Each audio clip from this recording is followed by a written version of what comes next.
નમસ્કાર CB24 ન્યૂઝમાં આપનું સ્વાગત છે। હું છું આપની સાથે આજે રાષ્ટ્રીય સ્વયંસેવક સંઘના શતાબ્દી સમારોહમાં સંબોધન કરતા પીએમ મોદીએ કહ્યું, આરએસએસના સ્વયંસેવકોએ ક્યારેય કડવાશ બતાવી નથી, પછી ભલે પ્રતિબંધો લાગેલા હોય કે કાવતરા।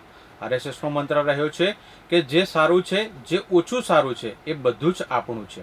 આ પ્રસંગે વડાપ્રધાન નરેન્દ્ર મોદીએ રાષ્ટ્રીય સ્વયંસેવક સંઘના યોગદાનને દર્શાવતી એક સ્મારક ટપાલ ટિકિટ અને ₹100નો સિક્કો પણ બહાર પાડ્યો। તેમણે કહ્યું કે રાષ્ટ્રની સેવા અને સમાજને સશક્ત બનાવવામાં સતત કાર્યરત રાષ્ટ્રીય સ્વયંસેવક સંઘના સ્વયંસેવકો પણ આ ટપાલ ટિકિટમાં દેખાય છે। હું આ માટે દેશને અભિનંદન આપું છું। રાષ્ટ્રીય સ્વયંસેવક સંઘના શતાબ્દી સમારોહ નિમિત્તે પીએમ નરેન્દ્ર મોદી આજે નવી દિલ્હીમાં આરએસએસના યોગદાનને પ્રકાશિત કરતી એક સ્મારક ટપાલ ટિકિટ અને એક સિક્કો બહાર પાડ્યો હતો। આ કાર્યક્રમનું આયોજન ડોક્ટર આંબેડકર આંતરરાષ્ટ્રીય કેન્દ્ર ખાતે કરવામાં આવ્યું હતું। પીએમ મોદીએ કહ્યું, આજે એક ખાસ ટપાલ ટિકિટ અને સિક્કો બહાર પાડવામાં આવ્યો છે। આ સિક્કાની એક બાજુ રાષ્ટ્રીય પ્રતીક છે અને બીજી બાજુ સિંહ સાથે ભારત માતા અને આરએસએસના કાર્યકરોની છબી છે। ભારતીય ચલણ પણ પહેલીવાર ભારત માતા દેખાયા હતા। પીએમએ કહ્યું, અન્યાય પર ન્યાયનો વિજય થાય છે, અંધકાર પર પ્રકાશનો વિજય થાય છે। આ ભારતીય સંસ્કૃતિના વિચાર અને વિશ્વાસની એક કાજલી ઘોષણા છે। 100 વર્ષ પહેલા આવા ભવ્ય પ્રસંગે રાષ્ટ્રીય સ્વયંસેવક સંઘની સ્થાપના કોઈ સંયોગ નહોતો। આ હજારો વર્ષો જૂની પરંપરાનું પુનરુત્થાન હતું, જેમાં રાષ્ટ્રીય ચેતના સમયાંતરે દરેક યુગના પડકારોનો સામનો કરવા માટે નવા અવતારોમાં પોતાને પ્રગટ કરે છે। સંઘ એ શાશ્વત રાષ્ટ્રીય ચેતનાનો સદગુણી અવતાર છે।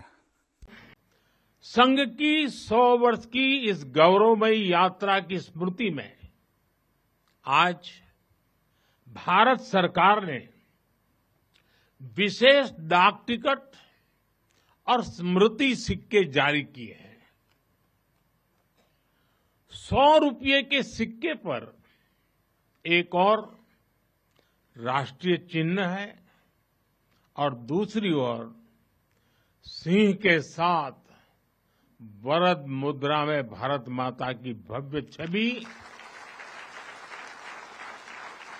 और समर्पण भाव से उसे नमन करते स्वयंसेवक दिखाई देते हैं।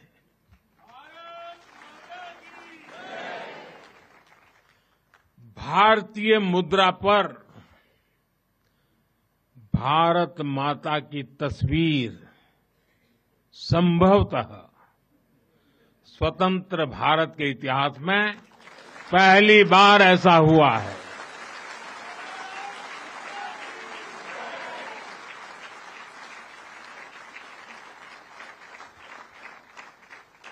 इस सिक्के के ऊपर संघ का बोध वाक्य भी अंकित है। राष्ट्राय स्वाहा इदं राष्ट्राय इदं न मम। साथियों, आज जो विशेष स्मृति डाक टिकट जारी हुआ है, उसकी भी अपनी एक महत्ता है। हम सभी जानते हैं 26 जनवरी को गणतंत्र दिवस की परेड की कितनी अहमियत होती है। 1963 में 1963 में आरएसएस के स्वयंसेवक भी 26 जनवरी की उस राष्ट्रीय परेड में शामिल हुए थे और उन्होंने आन बान शान से राष्ट्रभक्ति की धुन पर कदम ताल किया था। इस टिकट में उसी ऐतिहासिक क्षण की स्मृति है।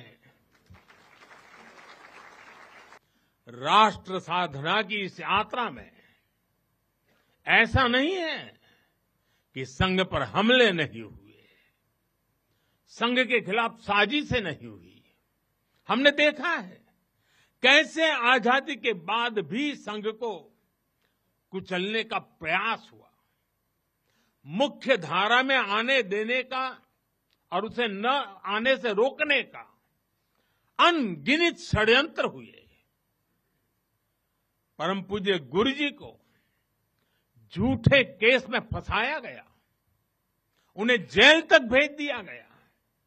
लेकिन जब पूज्य गुरुजी जेल से बाहर आए तो उन्होंने सहज रूप से कहा, और शायद इतिहास की तवारीख में ये भाव, ये शब्द एक बहुत बड़ी प्रेरणा है।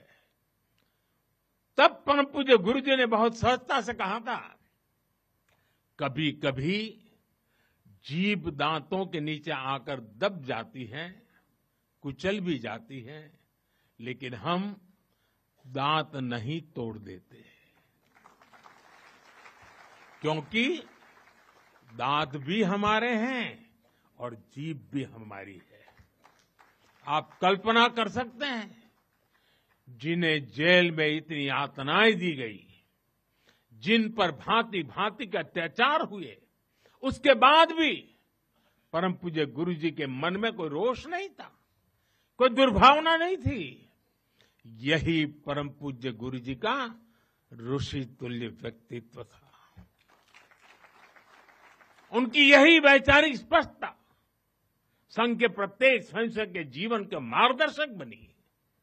इसी ने समाज के प्रति एकात्मता और आत्मीयता के संस्कारों को सशक्त किया। और इसलिए चाहे संघ पर प्रतिबंध लगे, चाहे षड्यंत्र हुए, झूठे मुकदमे हुए, संघ के स्वयंसेवकों ने कभी कटुता को स्थान नहीं दिया, क्योंकि वो जानते हैं हम समाज से अलग नहीं है। समाज हम सबसे ही तो बना है। जो अच्छा है वो भी हमारा है, जो कम अच्छा है वो भी हमारा है। साथियों, और दूसरी बात, जिसने कभी कटुता को जन्म नहीं दिया, वो है प्रत्येक स्वयंसेवक का लोकतंत्र और संवैधानिक संस्थाओं में अडिग विश्वास। जब देश पर इमरजेंसी थोपी गई तो इसी एक विश्वास ने हर स्वयंसेवक को ताकत दी, उसे संघर्ष करने की क्षमता दी।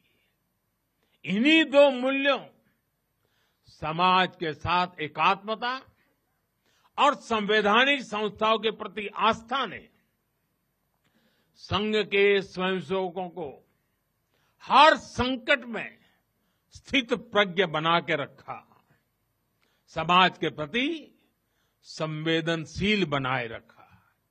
इसलिए समाज के अनेक थपेड़े झेलते हुए भी संघ आज तक विराट वट वृक्ष की तरह अडिग खड़ा है। देश और समाज की सेवा में